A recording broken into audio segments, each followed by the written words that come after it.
안녕하십니까. 신인균의 국방TV 데일리 디펜스입니다. 자, 오늘은 또 주변의 군사 소식 알려드리도록 하겠습니다. 자, 미국과 일본, 호주 이 세 개국이 합동 공중 강습 훈련을 합니다. 이거 혹시 북한 때문에 하는 거 아닐까요? 라는 생각을 해봅니다.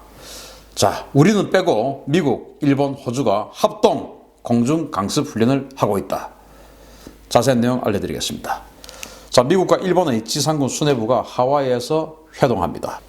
자, 여기 이제 이 호주 육군 소장 이 사람은 호주 육군이지만 미 태평양 사령부의 부사령관입니다.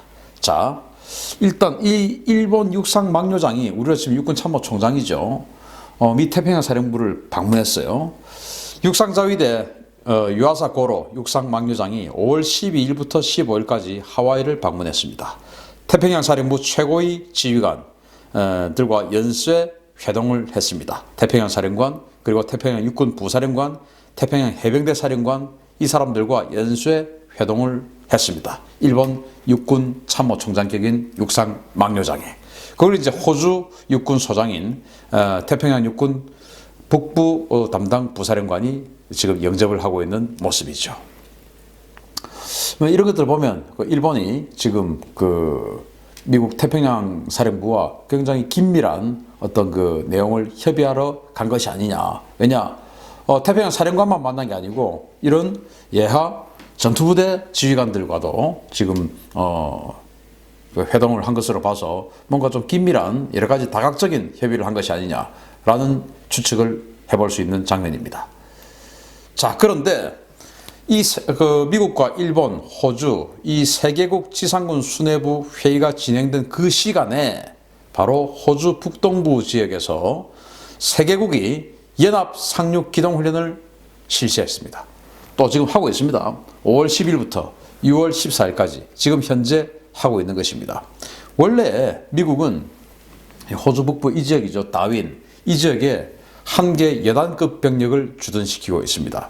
그래서 이 다윈 쪽에서 하나 싶었는데 보니까 다윈이 아니고 한참 떨어진 이 지역이죠. 북동부 지역입니다. 숄워터 베이라고 하는 이 지역에서 미 제3해병사단 그리고 일본의 제12여단 그리고 호주의 제7여단 이런 부대들이 참가해서 지금 합동훈련을 하고 있는데 병력은 다 합해보니까 한 1200명 정도 의 전투병력이 참가해서 훈련을 하고 있더라라는 건데 그 훈련 내용이 조금 심상치 않다라는 생각을 하게 됐습니다.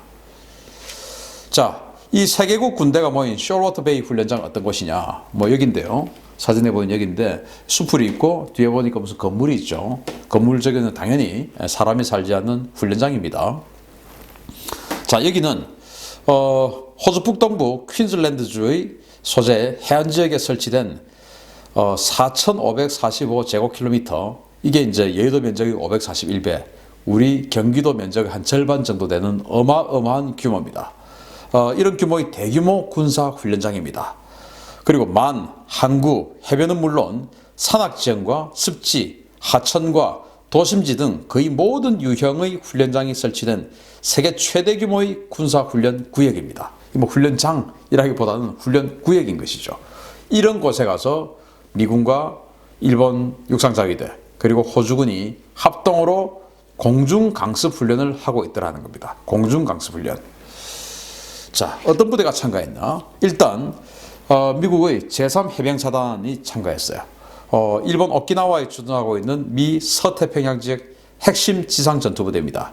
세계 해병연대 플러스 한 개 포병연대를 보유한 사단급 부대나 항공 또 지원부대를 보유한 군단급 부대인 제3해병원정군의 예하로 합동작전을 수행합니다.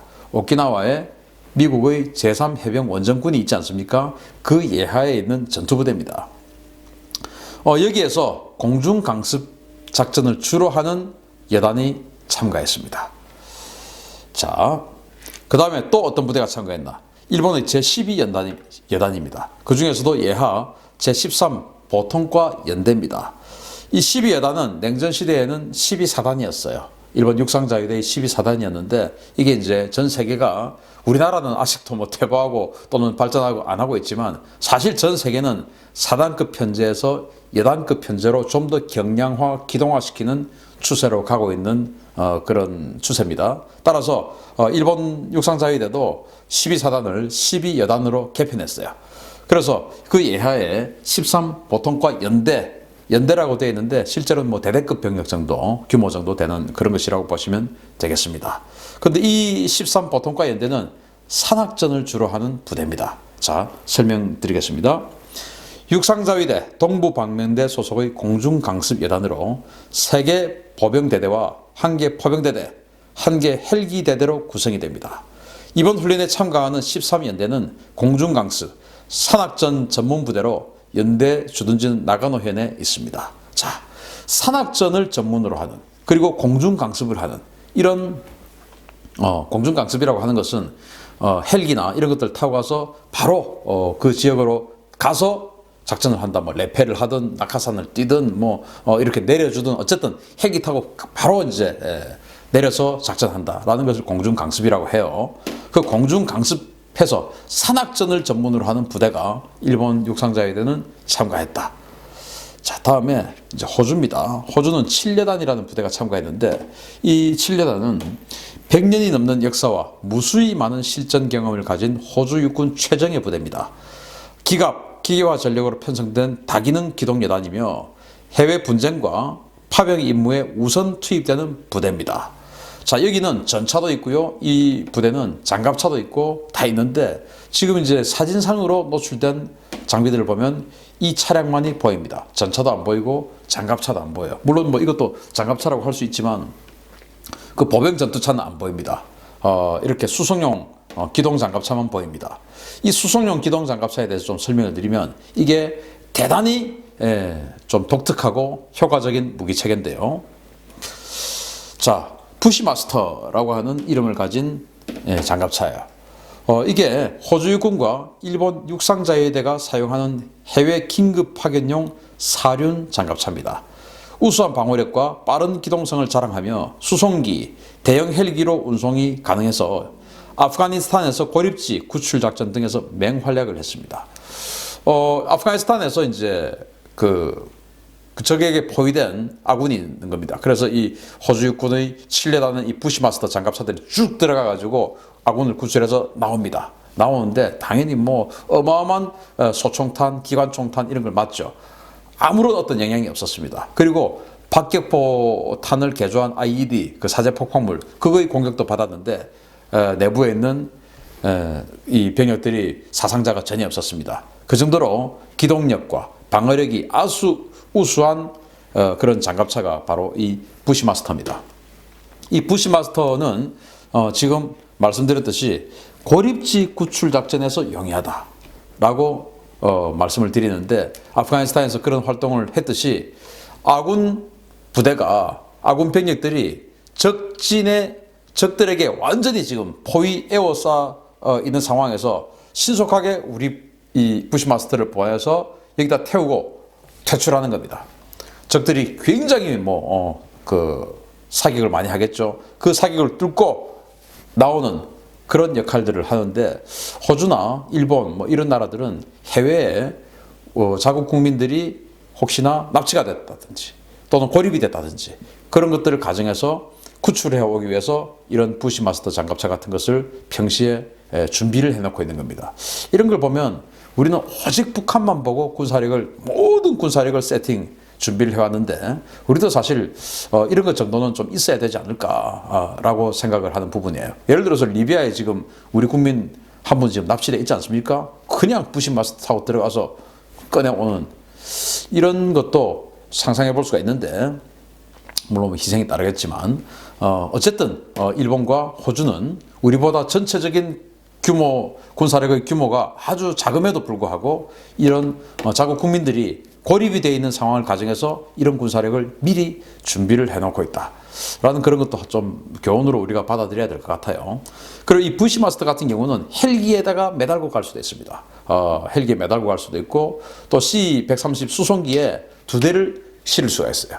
그래서 만약에 평양이라고 한다면 평양에 순환공항 있지 않습니까?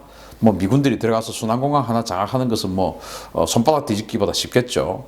순환공항 장악을 하면 거기다가 C-130이 딱 들어와서 부시마스도 쫙쫙쫙쫙 내려주고, 또는 헬기들이 쫙 들어갈 때 그 밑에다가 그 CH-53 스텔리온 헬기 있지 않습니까? 거기에 딱 매달고 가서 탁 내려주고, 그리고 이제 작전하고 태워서 나오고, 청년 영웅도로 통해서 평양에서 서해안까지 53km이기 때문에 이 부시마스터를 타고 쫙 나온다든지, 뭐 이런 훈련을 한 것은 아닌가라는 그런 창의적인 상상도 필요한 장면 아닌가 생각을 해보는 것이죠. 자, 그래서 이게 어디서 많이 보던 장면이다. 뭐 여러분들 뭐 보셨는지 모르겠지만 저는 하도 재밌어가지고 또 교훈도 되고 해서 여러 번 봤던 영화인데, 블랙 호크 다운입니다. 정말 실감나고 진짜 특수작전의 백미라고 할 수 있는 그런 영화인데, 혹시 시간이 되시면 지난번에 말씀드렸던 액트 오브 밸러 하고 이 블랙 호크 다운 꼭 다운받아서 한번 보시기 바랍니다. 여기 보면 이 소말리아의 군보를 이제 제거하는 작전인데, 아이린 작전이죠.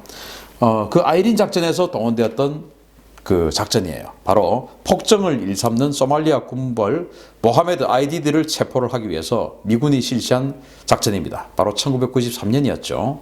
체포부대는 일단 공중으로 들어갑니다. 그래서 작전 지역에 투입되어서 임무를 수행하는 동안 지상기동부대가 그들을 이제 데리고 와야 되니까, 지상기동부대가 작전 지역에 진입해서 체포부대를 회수해서 데리고 오는 공지 합동 작전이었습니다. 일단 체포부대는 헬기를 타고 블랙호크를 타고 들어갔죠. 그리고 나중에 퇴출하는 부대들은 그때는 뭐 험비 이런 것들이 보여줬는데, 이런 그 트럭이나 차량을 타고 쑥 들어가가지고 아군을 태우고 나오는 그런 작전이었는데, 사실 뭐 소말리아 이 아이린 작전은 아주 실패한 작전이었어요. 일단 뭐 적을 너무 과소평가했고, 적의 전력에 대해서 또는 그런 소말리아 군중들이 이 모하메드 아이디드에 대한 어떤 충성도, 이런 것들을 사실 미국이 과소평가해서 그렇게 피해를 많이 본 것이 아니냐라고 판단이 되는데, 어쨌든 헬기로 들어가고 차량으로 퇴출한다. 이게 이제 아이린 작전에서 보던 장면입니다. 바로 블랙 호크 다운 장면이죠. 따라서 이번 훈련을 보면 헬기로 들어가는 공중강습, 그리고 호주 육군 7여단의 부시마스터 장갑차들로 퇴출하는 이런 훈련을 하고 있는 것 같은데, 이게 바로 지금 어디서 하겠습니까? 뭐 센카쿠 일도 같은 조그만 데서 하겠습니까? 남중국해의 인공섬에서 그런 걸 하겠습니까? 아니죠. 차를 타고 최소한 몇십 분은 달릴 수 있는 그 지역이 있지 않겠습니까?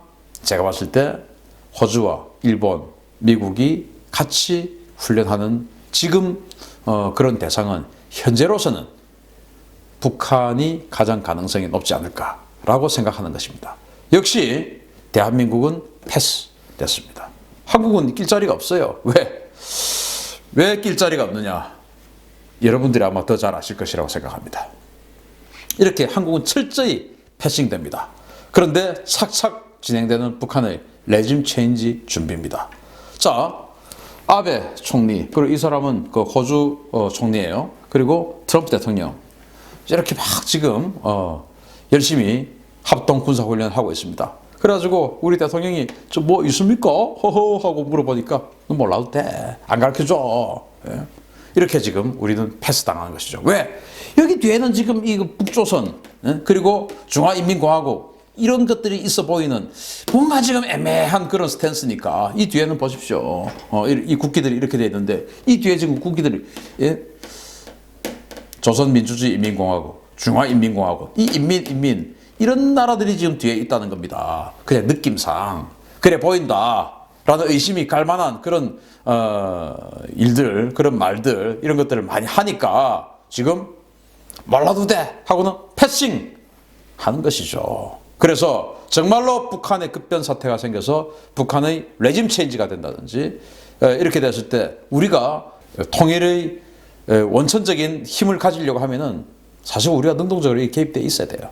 그런데 만약에 북한이 급변 사태가 되고 했을 때 우리가 이거 우리 거잖아요. 돌려주세요 라고 했을 때 너 뭐 했는데 도대체? 이거 하는데 너 뭐 했는데? 라고 하면 우리 뭐라고 하겠습니까? 그래서 주변국이 지금 돌아가고 있는 상황을 좀 더 면밀하게 판단하고 냉철하게 판단해서 북한에 식량을 지원해 주는 것이 우선이냐, 아니면은 이들과 보조를 맞추는 것이 우선이냐, 잘 판단해야 됩니다. 식량 지원, 북한에 호흡기 달아주고 링거 꽂아주는 거예요.